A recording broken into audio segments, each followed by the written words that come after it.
that the Democrats have never played by for the last 20 years. They have played by a completely different set of rules. Now, some people say, and I used to believe this, well, I don't want to stoop down to their level. I don't want to play the way the other side plays. You know what? Ideally, I agree with you. But the stakes are really high right now. The question is, do you want your country back, or are you willing to do something about it? I'll give you an example. Some conservatives say, well, we as conservatives, we don't do boycotts. You know, we as conservatives will buy things regardless. And that's one of the dumbest things anyone ever could say, by the way. Let me prove it to you. You know, that's like saying, it's like, yeah, you know, I go to Planned Parenthood. I might disagree with the fact they do abortions, but, you know, we don't do boycotts, so I still give money to Planned Parenthood. Of course you should boycott things that don't share your values, which goes to show why Delta Airlines, Coca-Cola, American Airlines, and all these woke companies should be, and American Express is really bad, that we should use our purchasing power to say, you know what, we're not going to buy products from people that hate us. It's a pretty obvious thing. Don't give your value, your money, to people that actually are trying to destroy your country. Now, this is a hard thing for some Republicans to realize because we were told business was on our side. I grew up in an America when business used to be on the Republican side. Not anymore. We sent too many kids to college. We have too many kids going to college as it is, by the way, but that's a whole different conversation for a different time. They graduate college with awful ideas and go work in the HR department of American Airlines or Goldman Sachs. And next thing you know, you have the head of Coca-Cola saying that a very vanilla voter ID law in Georgia is against the values of Delta Airlines. Like, have you tried to board an airplane recently? Showing voter ID or showing IDs against the values of Delta Airlines? And the reason is because they were held hostage, that CEO was held hostage by a group of activists that took over the company. And they are counting on one thing. So just so everyone knows, they're confident they're gonna rule the country indefinitely. You guys know that, right? They don't take us seriously yet. In fact, they laugh at us. The only time they take us seriously is when they tell the truth on television, when they say, you know what the greatest threat is? Christian conservatives in the heartland of the country. Now, what do they mean it's not the greatest threat to American safety. I don't know, the greatest threat to them.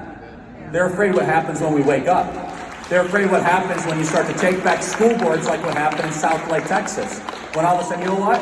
We're not gonna take this anymore. We're gonna take back the school board positions, and you're not gonna teach our children these horrendous things. And so what I am telling you tonight is we need a mindset shift. We need to change the way we view this. And that's going to require a couple things. And it also requires us to admit something that a lot of conservatives don't like to admit, especially Texans. Which I have to say, I love Texas, it's a beautiful state. But you're going to have to admit something. You're now a minority in your own country. Now you might say there's more of us than them. They have more power than we do. They do. For right now, they control the FBI, the CIA, the Department of Defense. They control Harvard, New York Times, CNN, AT&T, Verizon, every major company. They control Facebook and Google and Twitter. So you now have to think like a dissident.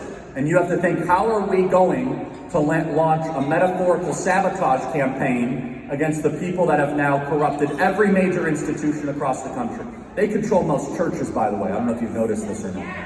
But wokeism and all this nonsense is in many different churches here in Dallas and across the country. And it starts with us having a mentality that we got to start taking terrain. And that's going to take a full-time posture. You know, some people ask me all the time, they say, Charlie, what can I do to retake the country? What can I do to play a role? And I'm starting to see a lot of moms and dads rise up on school boards. I'm seeing people get involved in local politics. A very easy thing you could do is please homeschool your children if you can. I love homeschooling. And by the way, we have doubled the homeschooling population in America in the last 18 months, which is a beautiful sign for the future of our country. Doubling the homeschooling population sends shockwaves to the other side, I can tell you. But let me tell you what spectator conservatism looks like. And I'm going to try to encourage you to break free of this, which is watching Tucker Carlson, who I love, and buying a pillow is not going to save the country, everybody, okay? Instead, you got to get in the arena. If you are not losing friends, under constant threats, being called a racist at least once a week, wrongfully being called a racist once a week, you're not in the fight. I talk to these students and they say, Charlie, I've lost friends. I've been socially ostracized. My professors and teachers are grading me differently. You know what I say? Good. It means you're fighting for something. If you are comfortable, you're not in the fight. And the left has realized that their greatest tool to keep us compliant is to hold our lifestyle against us. Well, I'm afraid of losing neighbors and friends. I'm afraid of losing business contracts. I'm afraid of losing friends. I'm afraid of my kid not going to this college and all of that. It's going to cost you something to retake the country. I am the ambassador of things that you don't want to hear, but it's all true. I don't do hopium, which is hope and opium together. Feels good, but it's actually really bad for you. I'm always going to tell you the truth, which is every single person, if you want to retake the country, it's going to cost us something. It's going to all of a sudden be like, you know what? I am going to go run for this position. You know what? I am going to advocate my beliefs. And the most simple thing that somebody can do is to be the same person in public that you are in private. The number one form of censorship in America is not Google, it's not the federal government, it's not Facebook, it's us. It's us shutting up ourselves. It's us at a family gathering being like, yeah, I don't know if I want to engage in this. It's us maybe having to put on a camouflage uniform when we leave the house because we have to pretend to be a political moderate at work, or else you're going to lose your job. You're right, you might lose your job. Those things are real. And I'm not telling you the right thing or wrong thing to do. But as long as you allow other people to control through peer pressure and through social pressure whether or not you speak out, they're going to win. They're going to win the country over. The moment we break free of that, and you say, no matter what you call me, no matter what silly thing you say to me, it does not matter. I know what is true, and I know what is good, I know what is beautiful, and I'm going to do something about it. Their most lethal weapon disappears overnight, everybody, because they know, because they control basically everything, that they can get us into a place of grumbling non-compliance, where, yeah, I don't like the mask, but I don't like the vaccine, or I don't like critical race theory, but I don't want to be called a racist. Let me just clue you in on this, everybody, which is this. America has a very serious problem with racism, a supply and demand problem. We have an incredibly low supply of racists and an incredibly high demand for people to try to find them. We have a very big problem because, I don't know about you, but it seems as if there's this incredible search to go find racists everywhere, and no one can, I can tell you where we can't find one. We can find them in the White House right now. We can find one in the Democrat Party. But in gatherings like this, they say, oh, well, we are systemically racist. We're racist to the bone and to the core. We are such a decent country. We are the least racist nation ever to exist in the history of the world. Who cares if some person calls you this? It doesn't matter. But it does matter. I'm going to tell you why. Because all of you, what I'm asking for you to do tonight is fight human psychology. Every single person here, you might say it's not the case, and that's fine, but clinical data shows us otherwise, wants to be accepted. Every person here wants to conform. There's a great clinical study that was done called the Asch Conformity Test. The Asch Conformity Test was a test of will people believe they're lying on us. So they would have a classroom of students, and they'd have one student that was not in on the test, and the rest of the students knew what was happening. And they told the students before that test subject came in, hey, when we ask you, pick the shortest line on the chalkboard, not the longest line. Okay, so they bring in the test subject, and they go through 10 students. Which one is the longest line? Which one's the long? And they all said the wrong answer because they were all in on it. The last test subject looked, and he had 9 answers that he knew was wrong, and he looked at it. 95% of the time, test subjects would go along with the first 9 answers regardless of what their eyes would see. People will willingly go along with a lie that they know is wrong as long as they won't be made fun of, mocked, or ridiculed. What I'm asking for you tonight is to break free of your nature to want to conform. What I'm asking for you tonight is for you to break free of your nature to want to have people next to you care about you. And when they actually talked to the student, and they did this multiple times with many different students, they said, why did you pick the line that you know was shorter? Or that you know was wrong? They said, I was afraid of the backlash that I would receive from the other people, and they would call me stupid. It's a very serious thing. So what I'm asking tonight, and what we have to do is say, I know what I believe, regardless what people tell me, and I'm willing to do something about it. And We've seen this in the last 18 months of the Fauci virus, which is what I call, I alternate China virus, Fauci virus, go back and forth. By the way, Anthony Fauci should be in prison. He is a stone cold liar and a seasoned criminal. He is. Every Republican should run for Congress saying that we want to put Anthony Fauci in prison. And he is exactly what Washington, D.C. produces, by the way. He is deceitful, he is treacherous, he is a serpent, he is double-minded, he has never told the truth about anything, and he has unchecked, unlimited power over you and your children. That's right.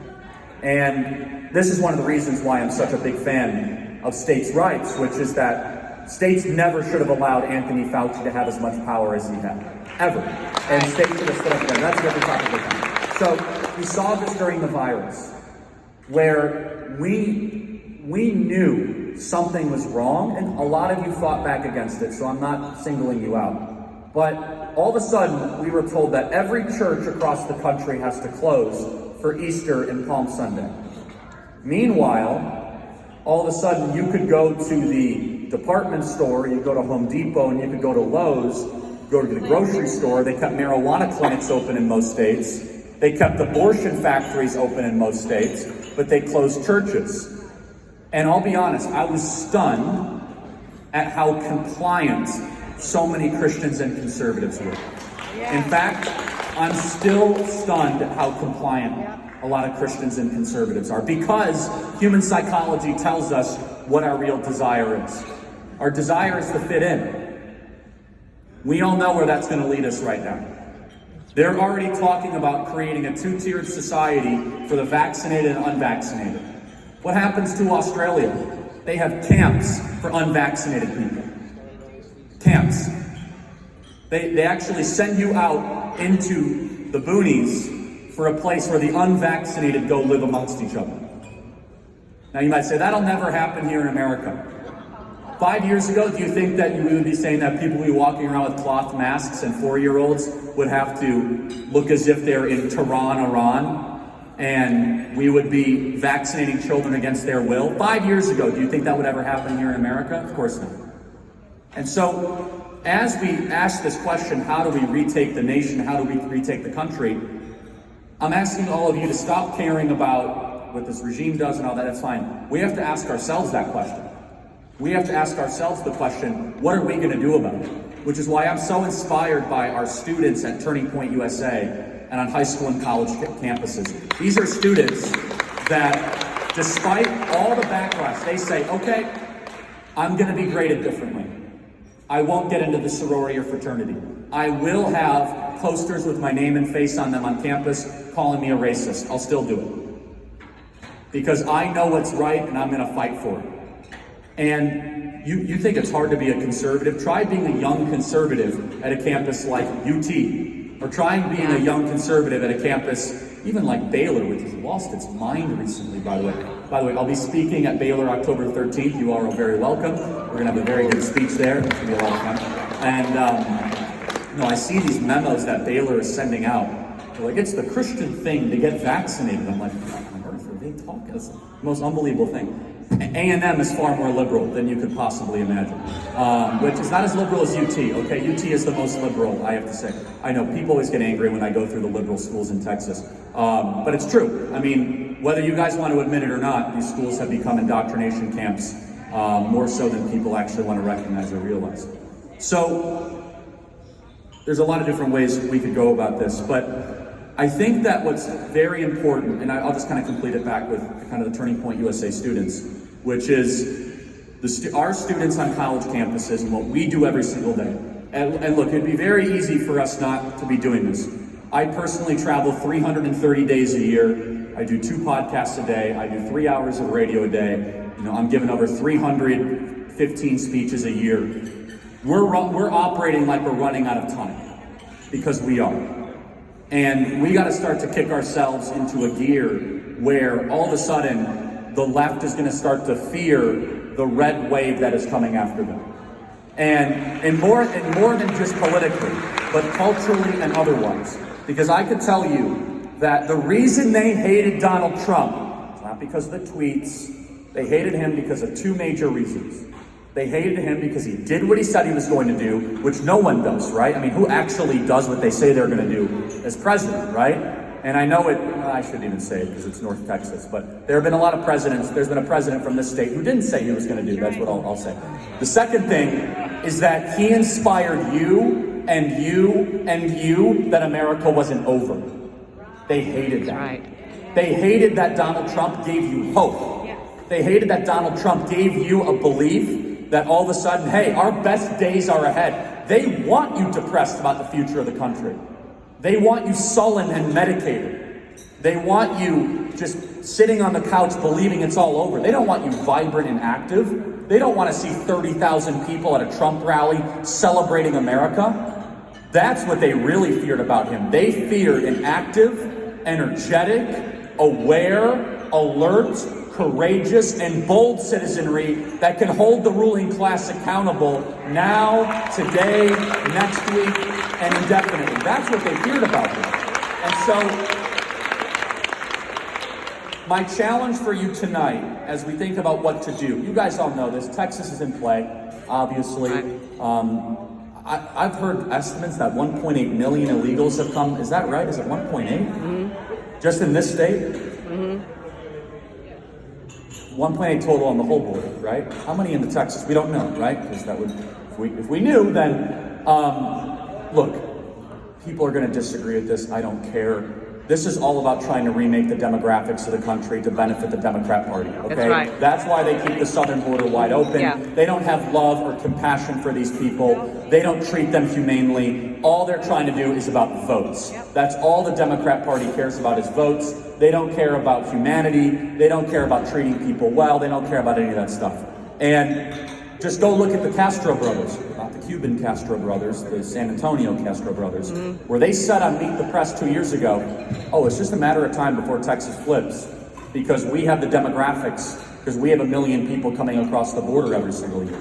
Now, I'm not trying to, depress you because actually you guys have another secret weapon, which is the conservative Californians that are moving here that are actually helping the voter registration. It's kind of the weirdest thing. Thank you, California, for being so screwed up. Is anyone from California that moved here? Yeah, let's say 30 hands. You're more than welcome here, by the way. Thank you. And so you kind of can offset that in some bizarre way. But you guys know this, that the world looks to Texas for leadership. The country looks to Texas for what does freedom look like? What does liberty look like? And I can tell you that this last session, those 3 things I mentioned are really good. And I want to see even more. And I would love to see activists continue to rise up on their state, not just their state level, their local level, and their school board level. Because they would love nothing more. The left strategy is to try to pummel us into a place of having no hope, pessimism, and compliance. You go talk to conservatives in Europe, that's what they're trying to do to us. They have no hope. You talk to conservatives in Germany, in the United Kingdom, they say, yeah, we're so outnumbered. There's no chance for us to retake the country as we know it. I'm telling you right now, this has to be our boldest counter move that we can think of. And if and when we do that, I believe that what's going to happen in response will shock these people because I have become a student of the left, you could say. I fight them every single day. They hate me, and the feeling is mutual sometimes, which is, after the 15th death threat, you kind of lose, affection for the other side, which is very simple. These people are incredibly weak.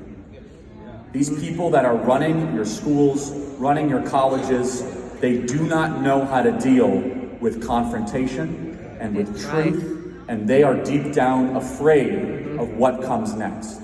We have sat, I'll be very honest, we have sat so politely while this president has done what he has done. We have sat so politely over the last 20 years, we've allowed all these different ideas to be implemented the way they've been implemented.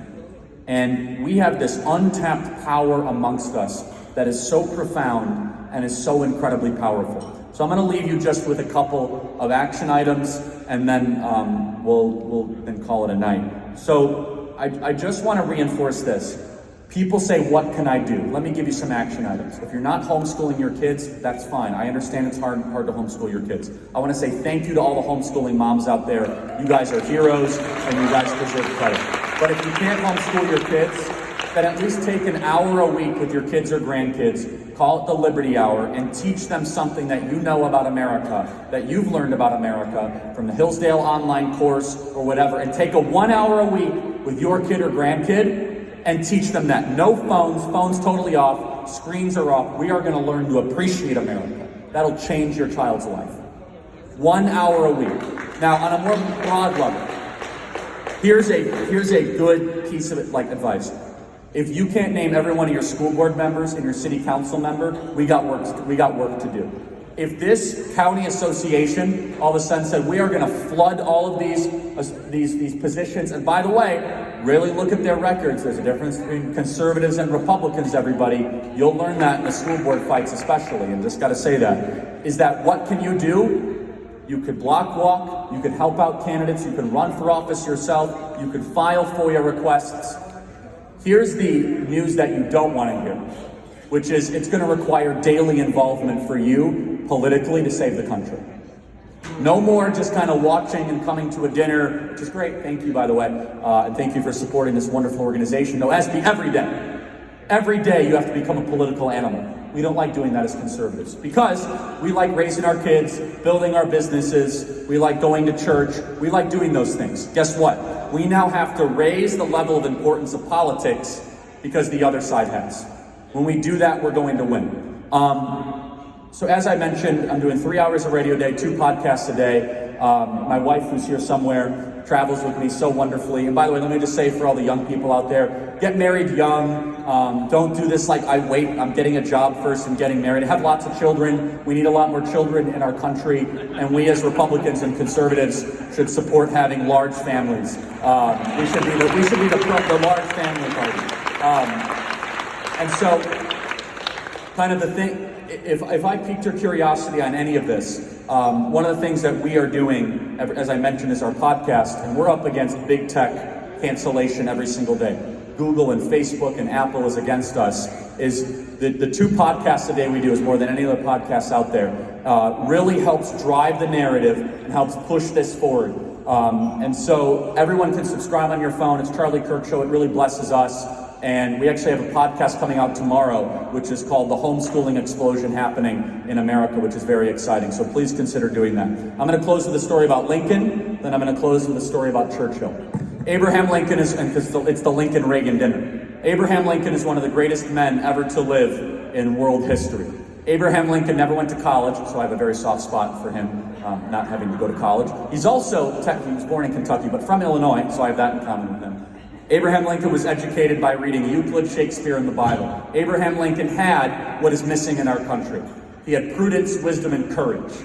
Abraham Lincoln was willing to do what was necessary to save the country. There were people around him that said, it's not worth it, we shouldn't do it to keep the Union together. Abraham Lincoln had the resolve, the perseverance, and he had the foresight of the type of country he wants to live in. And that's what we have to have. We have to have the vision. What kind of country do I live in? This is not the country I want to live in right now. My goodness, it has fallen apart. The country I want to live in is a country where our kids love America again. The country I want to live in is one that values virtue over pleasure. The country I want to live in is one that has expanding and increasing church attendance, that has families actually getting bigger, not smaller, that has children that are so excited about the history of their nation and their country that they turn to their parents and grandparents and they have to be settled down because of how fired up they are about Alexander Hamilton, Thomas Jefferson, John Jay, George Washington, and the founders of our country. That's the type of country we want to live in, is the country where we trust our neighbors so much that we don't have to lock our doors at night, where we are doing heroic and courageous and bold things. That's the country we want to live in. Lincoln knew that type of country takes sacrifice. Now, he was willing to go through that, and Abraham Lincoln gets wrongly categorized as not being a Christian. That is not true. Abraham Lincoln was a Christian. He used to attend Presbyterian church quite often. The last thing Abraham Lincoln ever said before he was shot in the back by John Wilkes Booth was he turned to Mary Todd Lincoln in Ford's Theater, and he says, "How I dream of one day, very soon, walking in the streets of Jerusalem where our Savior once walked," bang, right in the back of the head by John Wilkes Booth. This was a man that loved the Lord and understood where our rights come from, which is something very important. We must understand that there's a spiritual domain and component to all of this going on, everybody. That there's something a lot bigger going on here than just in the material. So I'll close with the story of the greatest man who lived in the 20th century. The greatest man who lived in the 20th century was Winston Churchill. We don't talk about Churchill enough. Churchill had the same sort of character traits of Lincoln and the same sort of opposition that Lincoln was up against. There was only one man smiling the morning after Pearl Harbor, and that was Winston Churchill. He goes into his war cabinet, and everyone is looking to the ground. Everyone was sullen and sad and somber, and Winston Churchill has 7 o'clock in the morning, a thing of whiskey in his left hand and a cigar in his right hand, and he's smiling a mile wide. He walks into his war cabinet and he says, "Why is everyone so upset? We have won the war." And his whole cabinet is silent. Someone has the courage to challenge the prime minister. And they say, "What do you mean we've won the war?" And he takes a sip of whiskey and says, "It's over. Didn't you see what happened in Pearl Harbor?" And then someone says, "Hold on a second. You're trying to tell me the war is over? The Royal Air Force were losing 100 planes a day. We barely got our troops out of Dunkirk. They're bombing London every single night. They just bombed the hospital last night. Your political nemesis, Neville Chamberlain, is trying to unseat you. We don't even know if the people are still with us, and the Nazis might hit Brighton at any time with an amphibious ground-sea invasion. What do you mean we've won the war?" It got very quiet in the war cabinet meeting. He took a puff of his cigar and he says, "I know the Americans, and I've studied them closely. You see, the Americans, they have awoken. And once they are awake, the war is over. That's the way this works. And I'm telling you, we have won the war. Everybody, once we awaken and we fight, the war is over. They fear us waking up and pushing back twice as hard. This is our country. We're going to take it back. God bless you guys. Thank you so much for having me tonight."